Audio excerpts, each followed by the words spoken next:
Okay, I might as well call a special meeting of the Rockwell Theater Task Force to order. And what I'd like to do is, just before we get started, I want to make sure we all understand what we're doing here today in this first part of the agenda, is we're here to take a look at and see what they're doing with the theater so that we can better understand how we can support the opening of the theater. So it's not so much to question direction on where the theater is going, or why did they do this, or why did they, that ship has sailed. We're here just strictly from an informational perspective so that we can support the project well. And that being said, Leah, do you want to introduce our guests? I would love to. So I think that everybody knows Dr. Dieter. He's our assistant deputy superintendent. I always get that wrong, Dr. Dieter, I'm sorry. And then we have Angela Cahill from QA&M. She is leading the architectural team, building the school and designs for the school. And then Tony Foreman is the theater consultant working with QA&M.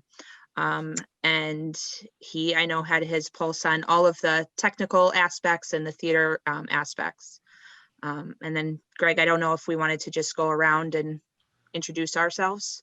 Yes, I'll start. I'm Greg Hahn. I'm on City Council representing the First District, and the mayor had asked me to help get this task force together. Mark? My name is Mark Mazzarella. I have a number of titles, I guess. I work with my brothers on Mazzarella Media, which is an educational film company. I teach at St. Paul Catholic. I do all the fine arts and the performing arts.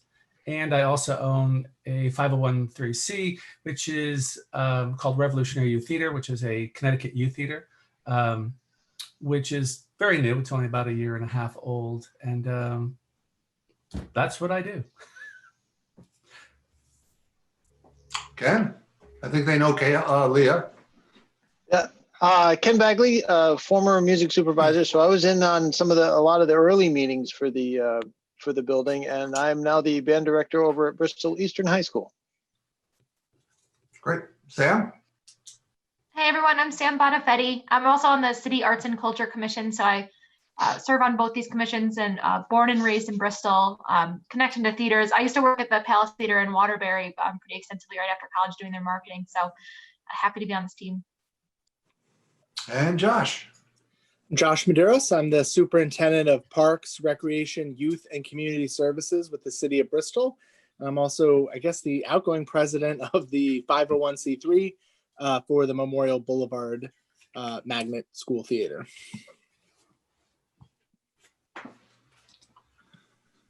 Okay, so thank you, Josh. From a presentation perspective, who will be doing the presenting today? Is that you, Angela? Yeah, I'll start, and then I'll give it over to Tony for some more specifics. So it's great to see you all. Boy, you all do a lot of work. Some powerhouse people here. So my thought was to just walk you through the design, start with the site and the theater itself, and then hand it over to Tony to walk you through what he's provided, which is more specifically the theater equipment. That sound good? Very good. Okay, so I'll go ahead and share my screen. I'm told we have that capability this time. You didn't at our last meeting. Yeah, okay. So you're seeing my whole screen, which has 2 windows, and I'll be turning to the side here to talk. Okay, so just to orient you, you all know the building. You hopefully know a little bit about the project, but basically the Memorial Boulevard is to the top of the page. The Memorial Boulevard Park and Field area is over here. And our proposed addition to the building is on the west side. So north is up. The theater wing is here, is the north part of the building. So just wanted to show you what we ended up with in terms of the immediate surroundings of the site, in terms of usage and getting in and out of the theater portion of the building. So The way the building is accessed is the educational front door is right in center where it always has been. We are going to be lowering it so that it's accessible to all. The theater wing will also be accessible. We were able to work in a ramp to the side of that portico. So folks that need physical assistance will be able to get in right into that theater door. And then I'll show you in the plans the way they can sneak around the corner to an elevator to get to the different levels. So both of these doors in the front are accessible to all. There's another way to get into this wing, and it's through this plaza here in the front. And it's a little door on this side, and this door will bring you into the level just below the seating, the orchestra seating level. It'll bring you into what's called the gallery, which will be a place where visual art will be on display. And then we also foresee that gallery being used for pre and post theater receptions. Okay, so that's how pedestrians enter the building. In terms of vehicular circulation, the front of the building is really for bus drop-off only, and the majority of the parking is to the north and the south. So teachers will be parking down here to the south. The north parking lot will be used for visitors and student drop-off, but also I would imagine most of the theater goers, their first choice of parking will be here, although they can use the discontinued Wells street here and the south parking lot, and there'll be some overflow parking as well. And then I lastly wanted to make you aware, we are keeping that side entrance to the theater on the north side. That'll be restored and used as it is now, not an accessible entrance. And that comes in right on orchestra level. Well, it comes in between orchestra level and that gallery level, as you know. And then the loading dock. There is a dedicated loading dock for the theater wing. So what this addition houses back here is sort of the backstage area. And so the loading dock is this piece here. It'll be screened with some trees. This is a planting plan. And the large tractor trailer will be able to, we did the turning radius, will be able to back right up into the loading dock. And the loading dock will be at a mid-level between the main theater and what we're calling the studio theater, which is similar to a black box, which will be located in the old pool area. So there'll be a lift in here once you get into that loading dock that could take you to whichever of the two theater spaces that you're using. There's also a man door with a stair that can be the backstage entrance as well. Okay, so that's how the site is oriented. So really, your concern is just using this north wing. There are ways to lock off the school, after hours, but just wanted to let you know that's that area. Any questions about the site? Okay, so I'm going to move you to the floor plans, and we'll go from bottom up. Okay, so here we are in the north wing, and this is the very lower level, right? So this is the level where the gym floor used to be. And what you'll see here is the bottom of the old pool. Okay, so, whether you're coming in through the stair on the north, or you're coming in through the stair on the east, or, what we're transforming that old gym space into is the orchestra and choral rooms. Okay, so this will be not quite double height space, 1.5 height spaces for those large ensemble music rooms. But I can imagine they might be used as green rooms, getting ready for performance area. And then surrounding them are some practice rooms. We have 2 off of the band room, 2 off of the choral room, and a music office. So that's really the majority of what's going on here. There's a lot of instrument storage and things like that also for the music program. But really the music program is going to inhabit this whole area. And I can imagine there would be some collaboration between use of the theater and, like I said, green room or rehearsal or prep spaces for the theater. We've also located, as we move up in the plans, bathrooms on every level in order to accommodate the number of folks in the theater that would need to use bathrooms before, after, and during intermission. This stair is that central stair will remain the same and rises up to all of the levels in the theater, whereas, as you know, this north stair doesn't quite reach all of the levels. Okay, and then moving up slightly is the next level. So this is the old running track looking down over the gym. We've uncovered that, and actually it's really interesting. It's all tiered seating that it used to be. It's kind of crazy. So this art gallery that I've talked about. This is what we're calling ground level, because now this is the level where you can come in through this main entrance at grade. And you can also come in at grade into this gallery level. You know, as I said, artwork will be on display all around here. Now, this is the main level where you'll access that studio theater. Through these light and sound locked doors, you'll be coming in to a potential seating area. You can set up the seating however you like in your studio theater. But this is a seating area that would overlook the studio theater by about half a level. And this was the old bleachers for the pool. Okay, so you could do that, or you could set up the studio theater however you like and have the audience right in there with you. So that's this space here. And we're showing them both on the same plan because they're just half a level off. Also, the bathrooms on this level. And here's where you start to see that elevator. Well, it goes down to the lower level as well, but this is the elevator that'll be used to reach all 5 levels of the theater space itself. And here's where you see the back of house addition coming into play. Okay, so this is the loading dock coming in. Here's the lift. Here's that man door area with a stair. And what we've got on this level behind the studio theater is your, backstage area for the studio theater, which will also function as the costume shop. Okay, so we've got that area here, and there's also a corridor that leads you out to the gallery or front of house of the studio theater as well. And then, can connect back over to the school if you like. And that's really where we've got there's a wardrobe room back here as well with washer dryer. Okay. And then moving up to the actual orchestra level of the theater, slightly above. So here we're at first floor or orchestra level of the main theater. And I'll start with the addition in the back. Here's that second story of the backstage addition. And this was the scenic crafts or set construction room that is also your backstage for your main stage.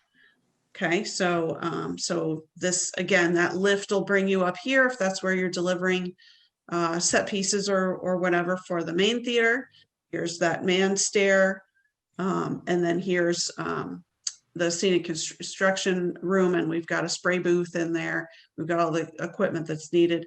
Again, a corridor allows backstage folks to communicate between backstage and front of house. So you can come along here and then get in through this side door into the orchestra area. You see the orchestra area here. Above it, obviously, is the mezzanine. We'll take a look at that. The slope of the floor remains the same as it is now. However, we are leveling some areas. So we're leveling an area in the front. We want to be able to disperse the disabled guests throughout the seating. And then we are leveling some areas in the back of the orchestra level. We have a sound table back here. And this will be all new seating, all new arrangement now instead of the center aisle. We're keeping the proscenium opening the same, but there we are providing it's a slight ramp, but because this ramps down, this will appear to be mostly a level. So a disabled person can get on stage from the orchestra level. And that's something that the Connecticut School Grants Group wants to see. They don't want someone have to go backstage in order to get onto the stage. So if they're receiving an award or they're a speaker in the audience or something like that, they need that. So we tucked a nice ramp with a decorative rail. It's beautiful to be able to get onto the stage right from the orchestra area. And it'll provide some options too for the performers. Moving, sort of to the front of house, As I mentioned, there'll be a ramp option to come into this main theater door, or the regular, steps will be restored to this portico. You come into this landing, this existing stair to remain. Folks that came in via ramp and want to get to the elevator will be able to come in and wiggle around to the elevator on that level just below here. But the majority of people are just going to come right up those main ceremonial stairs and into the lobby. The lobby contains, access to the elevator. It contains a coat room. It contains a ticket room, box office with a theater office. And it also contains a generous concessions room as well, with a lot of equipment. So that was good. We were able to afford all of that. That was an alternate in the bid, and we've got it. And then here's your main doors right into the theater from the lobby. Again, a sound and light lock. This lobby area will contain all the regular theater, speakers and lighting and controls to be able to let the patrons know when the performance is starting. And then we did need to integrate some ramps in to get you from the lobby area to an area that disabled patrons can safely land, right? So you come through those doors into the theater, you can take these couple of steps down to your seats, or you could go to the ramp either side.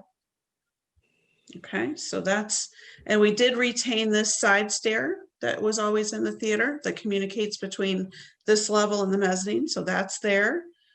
And then we can start talking about the stage. I have some other drawings, but we're basically rebuilding the stairs that are on stage to be able to access your galleries. Oh, and this door back here that communicates between the stage and the backstage is an oversized door. It's as big as we could feasibly get it without doing something structurally infeasible. Okay, and then let's move up to the mezzanine. Okay, so once you're in the mezzanine, again, very similar lobby to what you have now. Again, with the elevator and again with bathrooms. There's also a small office on this level. It's required by code to have an elevator lobby that's separated from the lobby itself. So that's why there's a sort of ante room to get to the elevator. And then patrons here will either come through the vomitorium or come through this side. As you know, on the north side, there's a access, whereas there's not on the south. So they could come either way into the mezzanine seating. We are pretty much keeping the mezzanine seating the way it is, except replacing the seats themselves with wider, more comfortable seats. So these are all kind of box seats around here, fixed seating, but we're, dressing it all up. It'll all be, new finishes, new steps to get down, new railing all around this mezzanine edge. And here you can see that communicating open stair still exists. So lots of seating here. And then we've tucked in some storage rooms under the balcony seating above. And then this is just open to below over the orchestra seating, open to below over the stage floor. Here's a couple of galleries up here that Tony can talk about later. Here you're just seeing the roof of the addition in the back. And then finally, the top floor is here, a smaller lobby to get in. And then, all this, I guess we can consider balcony seating, but it is contiguous with the mezzanine seating. And again, all new seats up on this level. Bathrooms again, and I guess we're calling storage room here. Now, the control room is going to be rebuilt. The one that's there is coming down. And we were able to work in a little bit of a stair here to get to a new control room that we designed sort of based on a field trip that we took to New Haven to see what they were using. So there'll be a glass opening overlooking the stage there where you can, place your control backstage staff up there and your equipment. And then here up above the stage, there's a couple levels here. On these levels above the stage here, you've got a much bigger gallery. You've got an audiovisual equipment room up here. You can see these stairs being rebuilt. And then at the very top, you've got the grid level up in the stage attic. And then this stair continues up and onto the roof as it does now. And there's smoke hatches above. So that's the plans. I did want to jump just quickly so you can visualize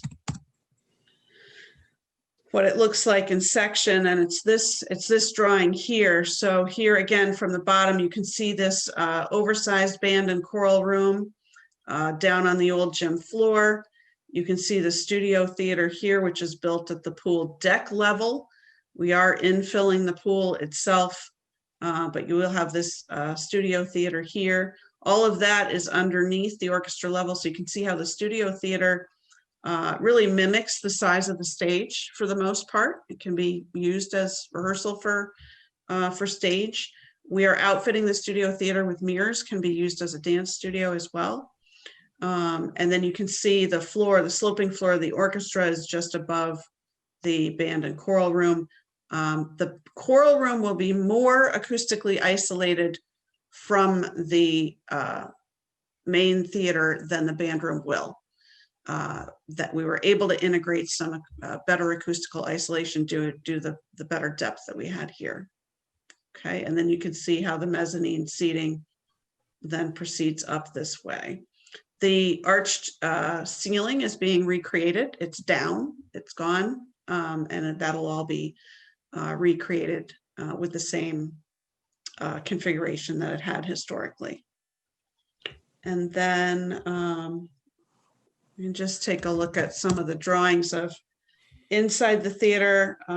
There's a little blow up of the lobby here, but kind of showed you that this is, there's a pull down shutter for the ticket and concessions windows in that lobby. And then here's a view. If you're standing in the orchestra area, these are those ramps that we integrated in looking back towards the lobby.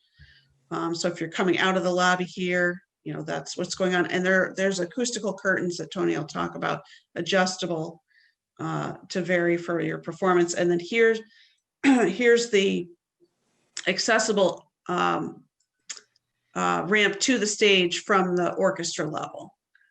So that'll be a little bit of a half wall to get on there that'll be contiguous with the proscenium opening. This drawing shows that existing communicating stair that you have. We'll be replacing or restoring the railings on that. And then just showing you we are restoring the proscenium opening itself, and the windows will be either restored or replaced. We're looking at cost for that now. And then finally, just wanted to show you some of the renderings. So, and Tony can walk you through a little bit of the equipment, but this is a view obviously from about the middle of the mezzanine, looking back at the proscenium opening. The speaker clusters will be dropped in as needed.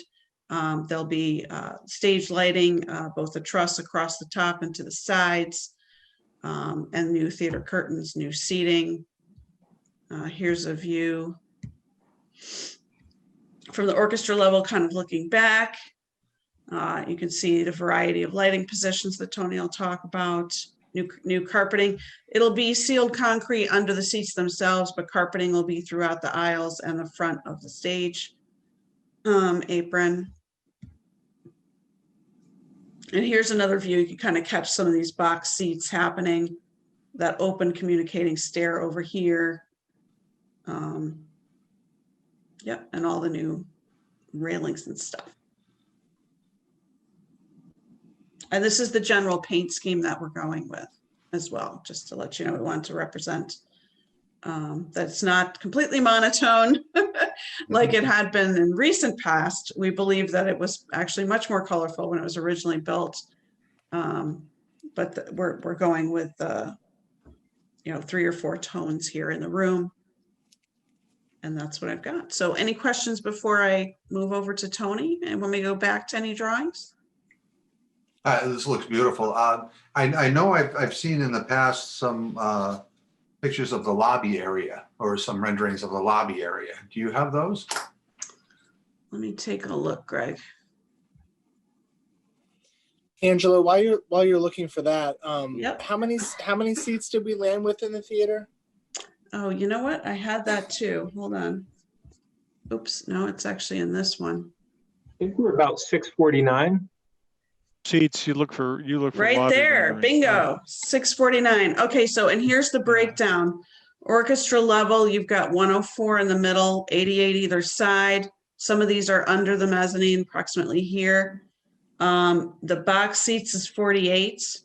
And then, you know, even with going with the wider seats, we were able to fit, you know, 165 in the middle, 85, 71. So the total mezzanine level is 369. But if you wanted to use just the orchestra level to sell for performance, you're looking at 280. Okay. Thank you. Yep. That should help. I just want to go here and see if we had any lobby. Nope.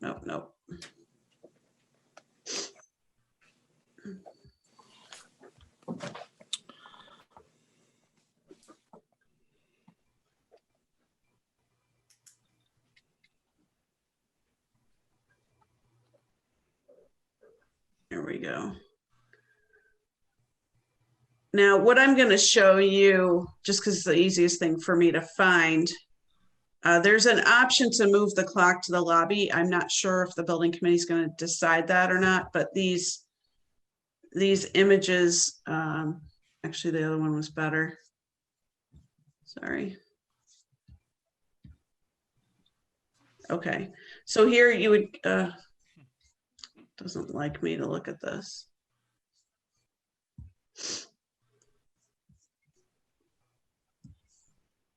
There we go. All right, so coming up the main stair into the lobby area, there's two shutters either side, concessions on this side, tickets on the other side. In this particular view, it's behind the column.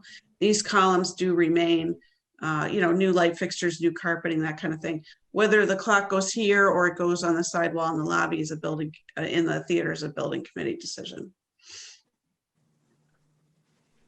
Is that That's helpful, Greg?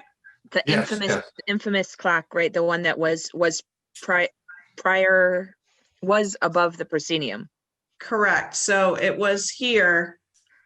And we felt that just the juxtaposition of where the speakers need to be and the clock was a little disruptive.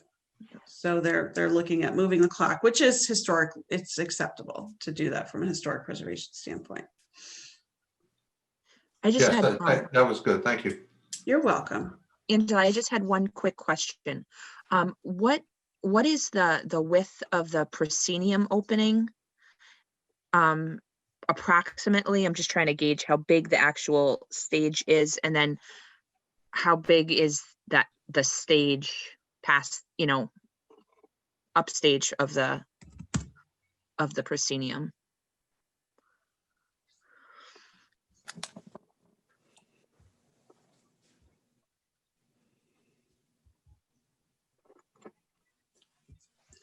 All right, let's zoom in here. I'm missing my mouse. My son took it for gaming, so I have to use my touchpad for this, which is not the easiest.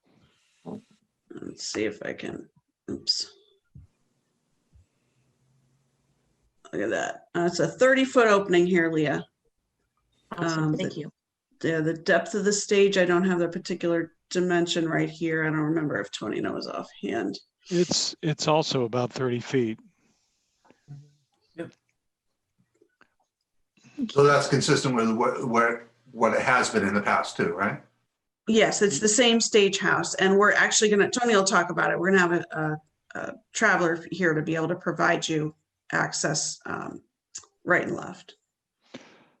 Well, and what Angela was able to do with her team, the structural engineer, was if you recall, if you've ever been on this stage prior to the construction starting, it was sort of a rabbit's warren of rooms around the perimeter. Mm-hmm. And those have all been removed. I imagine by now they're gone. Opening up the wings, so to speak, at the stage level. And I think you'll find that that's going to make the stage much more workable than it was, because you'll have an offstage place to go. In the previous iteration, you didn't. You sort of had to go into one of those little rooms. Tony, do you know the space of the wings relative? Yeah, it's Maybe 10 feet, 8 feet? I can't. it's at least 10. I Yeah, was going to say, I probably would say more. like 15. Yeah, because the door opening is 3 feet wide, so. Okay. And you also have an option, I forgot, we did end up adding a side stage door here. We were able to work in, you need a slight ramp to get from the school and the top of the orchestra level back to where we needed the stage level to be, as I mentioned. And we noticed, so instead of going all the way around, to the big backstage door, we were able to work in another little door here that we're very happy about. I had a question for you, Angela. You mentioned earlier that the scenic crafts where they build the sets, that area there. What is that drawn? Is it a workbench that's there? Is it permanent? What is that? We'll finalize the equipment as we move forward with our discussions with the school, but basically we've got a certain number of saws and tools that are needed for that equipment. But yes, I believe that that's the workbench. Okay. And you could have potentially performers waiting there Yes. as well as opposed to the wings, right? Okay. You absolutely will. Yep. There'll be racks in here with, set pieces and then the lower level, as I mentioned, is costume. And those backstage performers can use this stair to come up and down between the backstage of the studio theater and the backstage of this theater. Okay. So ideally you'd have both, if you can supervise, and in the school situation, if you can supervise both levels, then yes. But I would think in an adult or a community use, you would be trustworthy enough to sort of give them both backstage levels to use, just no matter which theater they're using. Okay. Angela, do you want to point out the dressing room area in the sort of a little bit south of the room? Because I think. Yeah, so here's another thing we were able to work in, and it's right at the top of this ramp here. So we were able to get an actual dressing room. We decided a shower was not needed, but we were able to work in an actual dressing room with an adjacent bathroom for those backstage performers. It's not on the same level as costumes, and that's fine. Actually, I kind of like having it up here, right? So you got a couple of places to go. But this is sort of the backstage bathroom that the performers would be able to use, and that dressing area. I think we have some millwork in here, makeup counter and so on. Awesome. I remember we talked about that shower, Angela. Yeah, on the school side of it. Used it, right? Yeah, exactly. Yeah. So we don't have a shower in the building at all. No. Except, well, no, actually we do in the gym. The gym PE rooms have showers. Okay. Thank you. All right. So Tony, do you want to share your drawings or? Yeah, sure. I'll share my screen. Just have to take your time. Remember how to do that on this program. I use 3 or 4 different screen sharing programs in any given day, and I'm no good at any of them.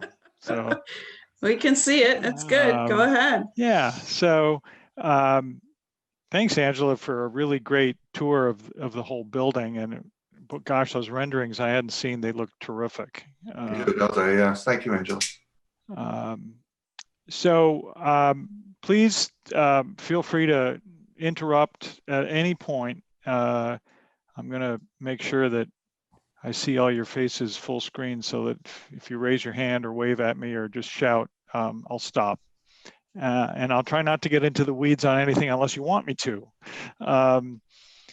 So let's start with the stage level. I'm actually a little bit above the stage level. So to be fair, let me come down to stage level. And this drawing shows stuff that, that we should talk about. So this shows an orchestra band set up on the stage. And these are portable orchestra shell units. And there will be room to store these back in that workshop area or in a corner of the stage. There's some options of where those can go. But more importantly, I wanted to point out that this row of platforms along the front of the stage, these are demountable platforms on legs that can go away. And they're stored on little carts that actually slip under the front of the stage. So you don't have to carry them very far. But you can also use them as a stage extension, which puts the stage much further out. So you may, for instance, choose to do that if you're doing a drama piece and people, actors, performers close to the audience. This would be a great way to do that. And you can see then moving upstage that we've cleared out all these walls. And I did measure, and actually whoever guessed 10 feet, you win the prize. It's actually 10 feet from the curtain here. We are installing these curtains that run up and down stage.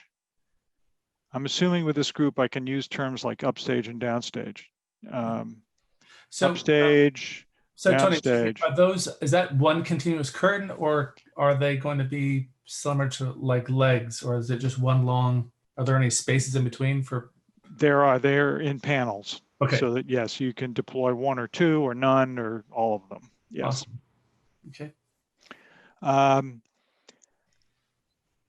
So, you know, the hope there is that you've got a much more workable stage. The stage floor is new. It will be sprung, or what we call technically semi-sprung, which means for dancers, it's a sprung floor and you should avoid injury.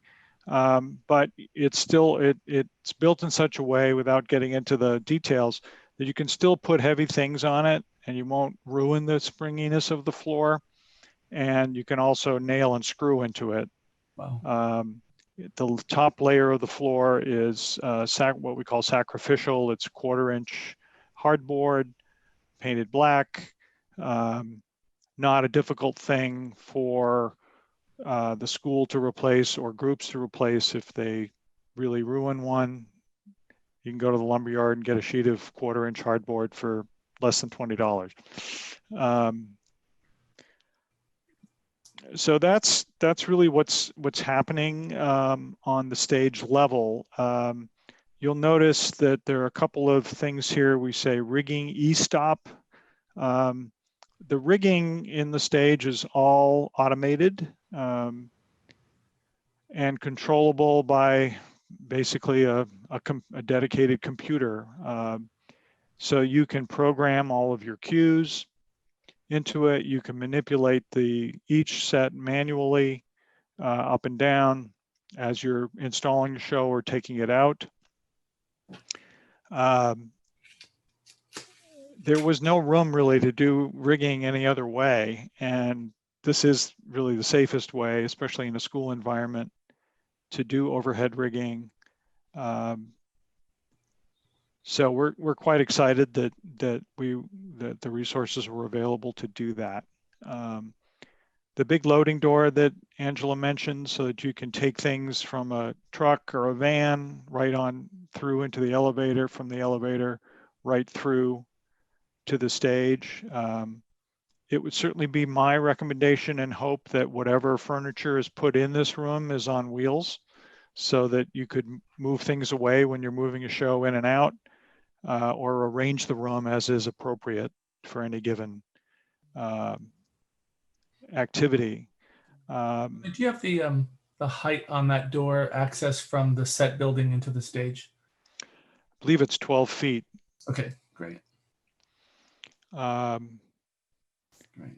I know we fought for inches on that, Angela. Now I can't remember exactly what it is, but I'm pretty sure it's about 12 feet. Yeah, we took it as high as we could before we got to some structure that was impossible to move. Right. So the limiting factor going up a level is that there is a gallery that goes around the back of the stage that is, guess what, 12 feet something off of stage floor.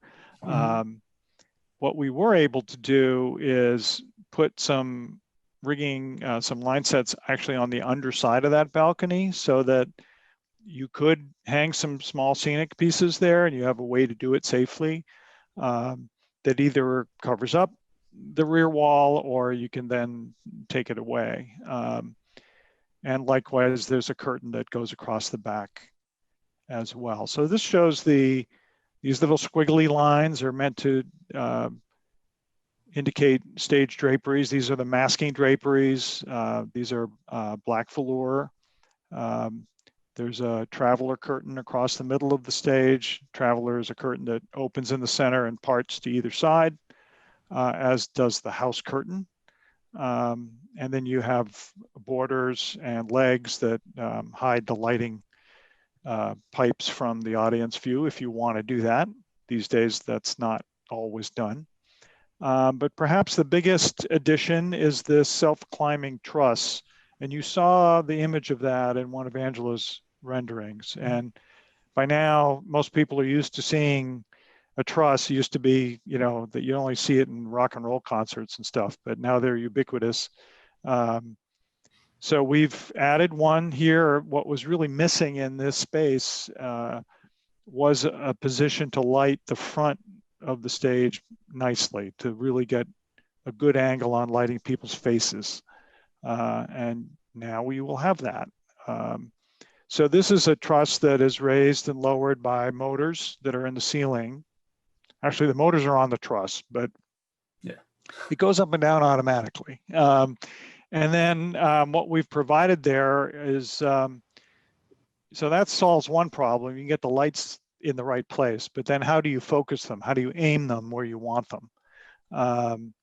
And thanks to the wonders of modern technology, there's a small complement of what we call moving lights, which are programmable, and they pan and tilt and raise and lower remotely. So the lighting console can control that in addition to controlling what color the lights are. And of course, you can change that in real time with a performance.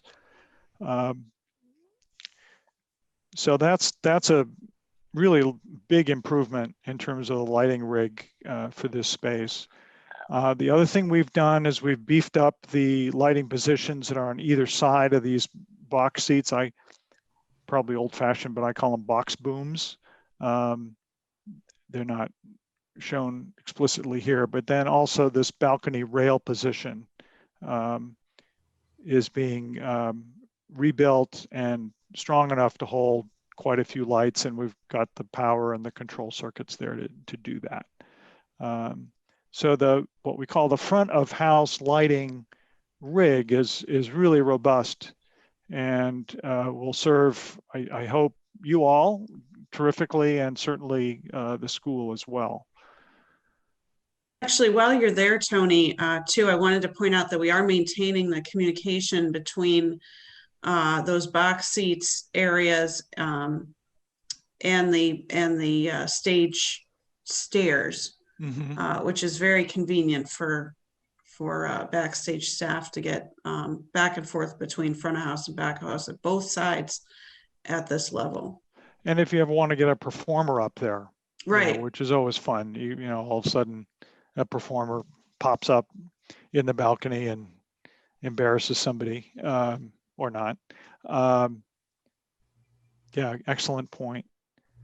Sorry, I also wanted to point out the fact that the original architect had designed windows into the stage house. It's quite unusual. And so we had to come up with a solution for what to do to make sure that you got blackout. So there will be ways to,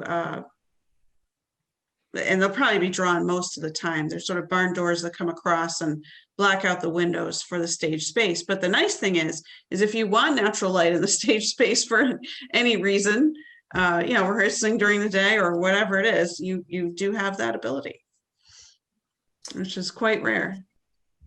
Or you can pretend it's Stonehenge and do a show on Midsummers and have the light come through the window in just the right place. Good. Just kidding. Sorry. It's almost my bedtime. I'm getting punchy. So moving up another level, now you see the battens, the complement of motorized automated battens over the stage, and what's on each one. One of these, the 6th line set, is going to be your movie screen that can come in and out. There's the truss that I mentioned before. And then one of the aspects of this room that we worked on together with the acoustician is to make this room suitable for a wide variety of events, from music to spoken word to amplified music. The room is, first of all, square, which is not great if you're an acoustician or an audience member listening to live music. So there's a way of adjusting the acoustic reverberation time in this room that's actually pretty sophisticated and complex, but very simple to use. There are drapes, actually there are banners across the top of each of these side walls. And probably, let me see, let me get to this section view. You can see them a little bit more clearly. All of these shaded banners. And these are acoustically absorptive material, actually a double layer. And these can be deployed either fully, as you see drawn here, or they can be preset to come down varying amounts. So one of the things the acoustician will do when the building is about to open is he'll tune the room, and we'll probably have a band play, or a singer-songwriter, and then an orchestra, and then an amplified band play. And we'll set these at various positions and record them as cues or presets. And then there's a controller backstage on the wall, and it'll say, concert band or orchestra or rock and roll, or I don't think we've decided exactly what the words will be on the controller, but you'll be able to, at the touch of a button, then set these banners all at the preset positions.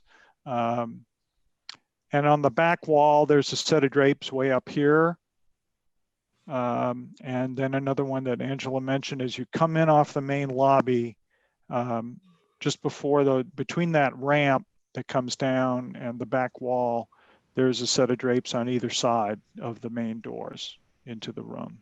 And again, that's what is intended to be there, is to dampen down the room for amplified events, and to make it more live for probably drama and non-amplified music, especially smaller ensembles.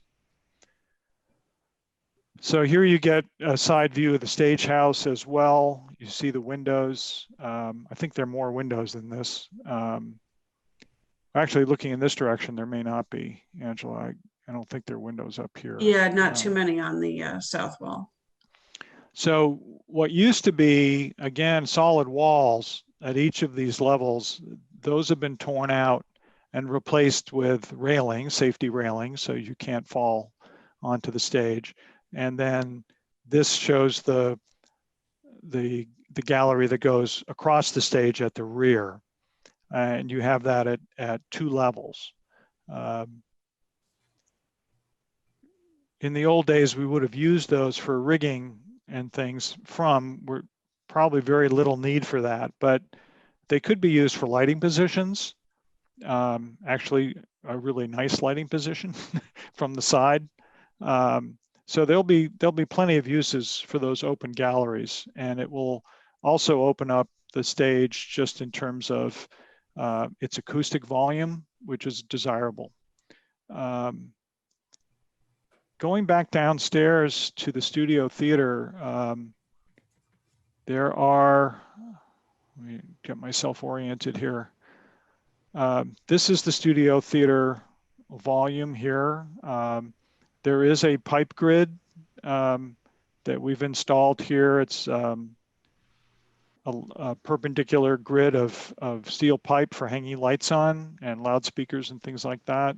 We've tried to keep it as high and tight up to the ceiling as possible because the height in this room is not tremendous. But it's going to be a really lovely little studio space, dance studio, rehearsal hall, and performance space. And I'll get back to that in a moment. I'll show a plan view of that. Let me pause for a second and see if anybody has any questions. The stage will have full fly space. Like Yes. you'll be able to fly in full Yes. backdrops, etc. Okay. Yes, you will. Especially upstage, you'll be able to get things up out of sight. It'll be a little bit more of a problem for the downstage, but you're typically one is less likely to have a full stage drop downstage. The fly tower is just barely tall enough. So, you know, if we were designing it new, we would have added some more feet to the height of it, but you work with what we have, and it's very serviceable. It's just about twice the height of the proscenium. But you can also see there's a little trick here. There's a valance drapery that brings the height of the proscenium down a bit. And that actually helps a lot in terms of masking a drop that you want flown out or other scenic piece. And all the automated rigging, it's all variable speed so that you can, the electrics pipes are fixed speed, but any pipe that you would potentially put a piece of scenery on to move during a show is variable speed. So you can program it at different speeds. You can start it out slow and increase the speed. You can bring it in fast and slow it down before it stops very smoothly. It's a state-of-the-art sort of rigging control system.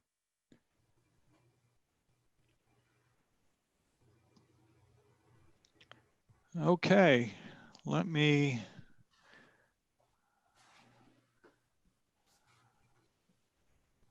move down to the studio theater. So here's a plan view of the studio theater. I'll make it as big as I can for you.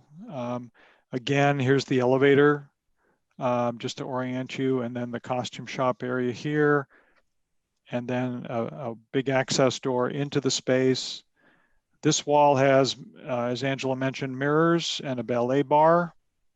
And then there'll be a complement of platforms and loose chairs that can be set up as is drawn here or in any way that you can think of, with a complement of steps and railings and aisle lights to do it according to code and safely. This is the old, what would we call them? The old bleachers in the pool. Yeah.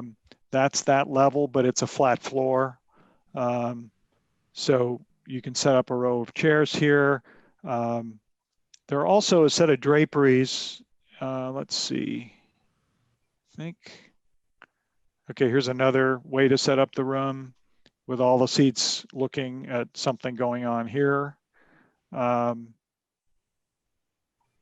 think we drew more possibilities than you could shake a stick at, but let's see. Try to give you one more that shows. I'm looking for one that shows the drapery track around the perimeter of the room. Not sure why I'm not finding that. Gosh, this is just like live theater. Anyway, you're gonna have to take my word for it that there is, oh wait, I know where to find it. Hang on a second, bear with me.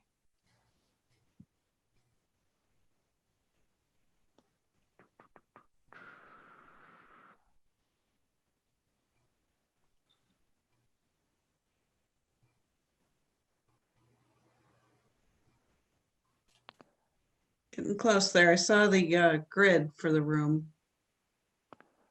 Yeah.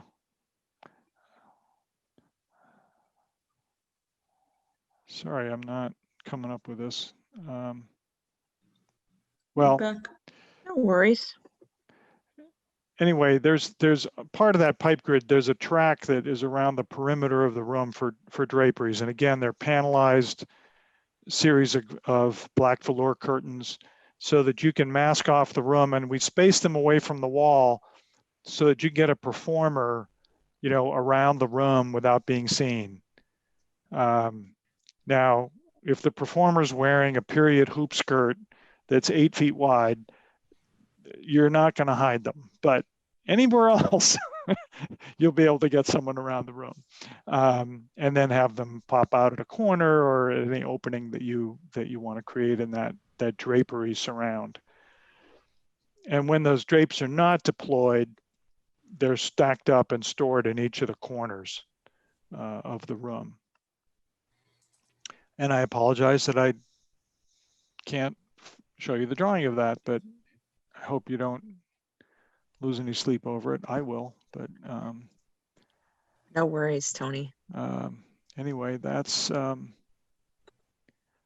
yeah, that's pretty much it. I mean, the lighting system, I showed you the lighting positions. The complement of gear is very robust. Moving lights that I mentioned, LED, it's all LED lighting.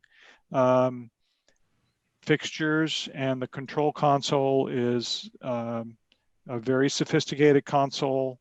I guess I would say that when it comes time for the building to open, part of the contract with the company that's installing that system is to provide training.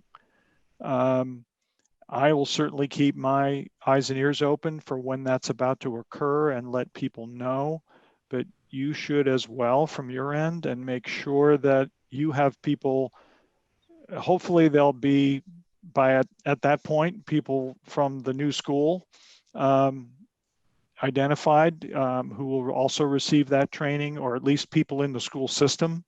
But it would be great. It'll be videoed to recorded so Yes. that it can be watched over and Yeah. over again. And the good news is that the equipment is furnished by the leading lighting equipment company, ETC. You may be familiar with that name. And all of their training stuff is available online. So, you know, when you're up at night wondering where the pipe grid drawing was that Tony couldn't show you, you can actually go on the ETC website and learn how to use the lighting console. And Tony, the house lights are all integrated with that as well, correct? Correct. Yes, there are touch screen panels backstage and at the main lobby entrance. And they will have presets, for instance, one that says clean. So the custodial staff comes in to clean the room. They don't have to worry about any kind of fancy lighting controls. They just go to that touch screen, they press cleaning, and the appropriate set of lights and bright enough come on for them to do their work.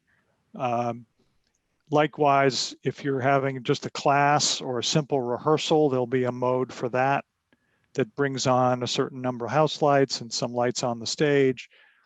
There'll be presets like that so that teachers who are not, you know, technical theater majors will be able to walk into the room and comfortably get the lights on in the way they want them. Hey, Tony, I've got a question. If an outside group comes in, are they going to use someone from the school that knows what they're doing, or are we going to have some designated guru that comes in and can knock out a concert or? Right. So Mark, I did interface with Jill Brown at the school and talked to her about how that would happen. You know, if the school is sort of the owner of all this equipment and the custodian of the equipment, typically what happens is there's a contract between the group that comes in, and there's an understanding as to, you know, whether there's a staff member there from the school that's trained that, watches over and is available to the group that comes in to use it or whatever. There's a variety of different ways to do it. So she was starting to look into what some of those sample contracts look like, to make sure that as you guys start to market this towards the community and traveling shows, you're going to be able to provide those sort of skeletons of contracts for them to understand. Yeah, most of those process type questions and who's responsible are going to be worked out with our effort as well. Yeah. So that's the reason why we're here is they're laying it out for us what will be there. We're actually going to help with Dr. Dieter and the Board of Ed and to make sure that we've covered all the bases as to how it's going to work in everyday setting. Yeah, and then there's the scheduling aspect as well. I mean, just in order to get as many school performances in as they can, and then integrate with what's available for the community. The school has priority on all dates, and that's what we'll be working with them. Working that process of working dates out is going to be something we're going to be working on as well. I did have a quick question. You mentioned that there's a movie screen or a screen. Yes. Is there projection equipment being planned? Yes. And again, this is not stuff that my firm designed, but our colleagues at a firm called Acoustics, they did the AV. And I was just speaking today with Michael there, who was the designer on this project. Yes, there is a video projector up in the projection booth at the rear of the auditorium, way up at the top of the balcony. And there is a motorized screen that hangs on stage to project images from the front. So that could be anything from a PowerPoint classroom kind of situation to a feature film and anything in between. Is the screen about the size of the one that was currently there? Beat up as it was, but there was one there. I think it's bigger. I think it might be bigger. Oh, good. Yeah, it's a plenty big screen in my layman's terms. Good. Well, the one that was there was pretty good too. So. All right. Does anybody else have any other questions? Thank you both very much. This is incredible the way it's laid out. Does anybody else have any other questions? Angela, can you just remind us what's the timeline looking like for this in terms of opening? Can you just refresh me on that? So I think what we call substantial completion, which means, we come through and sort of check that, the contractor's sort of finishing up the details is going to happen, I believe, around March or April of 2022. And then it usually takes, 4 or 6 weeks for them to finish what we call a punch list. Yep. At that time, it's possible that the loose equipment is being moved in, like furnishings and other things. We really wanted to leave the entire summer for training and getting used to the building, learning how to use everything. And then school obviously opening in the fall of 2022. So, the schedule's a little in flux right now because we ran into a lot of structural deficiencies in the building and we're in the process of correcting those. I'm not holding you to it. I'm just curious. I really wanted to leave the entire summer, June, July, August, for contractors are gone, everything's moved in, and both the school and the community can use it, practice with it. Thank you. Yep, that's the hope. I just would like to, a couple of things I want to add from both the building committee side as well as the Board of Ed side. We do have provisions in our upcoming budget to be looking at an administrative position to come online probably midway through the year next year in order to do some of the work around hiring, organization, et cetera. We do know from being out and about and visiting our friends in other theaters that we have some real critical positions to fill that do act as almost as a liaison between the board, the theater, and not necessarily the board, but between the municipality and any individuals coming in to work on the theater. One of the pathways that we have for our students is going to allow for some, we're hoping for some very rich experiential opportunities for students, both around booking and management, as well as the operation of all of that great equipment that Tony talked about. So, from our perspective, we couldn't be happier with how things are coming together. But it is not the only project that we have going on in town, and we're looking at a pretty large. Because the school's coming on, it has really prompted us to get. It's jump-started our efforts around redistricting and reorganizing, and so there's a lot of moving pieces right now that are coming into play. But we're all real confident and excited about the work, and I would extend to any members of the task force that if you'd like to come out and visit the site, I could organize a time. I would just ask that we do that in a way that's mindful of the construction that's going on. And if you as a small group, we could certainly, bring you through any portions of the building that are currently open. It's just fascinating to be in there and to see the structure. And we have a great crew. Our construction manager is the guy to have on this project. He loves the building. He is just really connected to what's happening. And really all the players, QAM has been just an absolute joy. So this has been, while we've had our moments and obstacles to overcome, this is really an example of great collaboration, and I'm looking forward to continuing, on that theme. Thank you. It looks like everything is really coming together well. I also just want to, Tony reminded me about the acoustical tuning event is actually something quite fun, because along with having all the different types of performers you would need for an acoustical tuning event is you need to fill the space.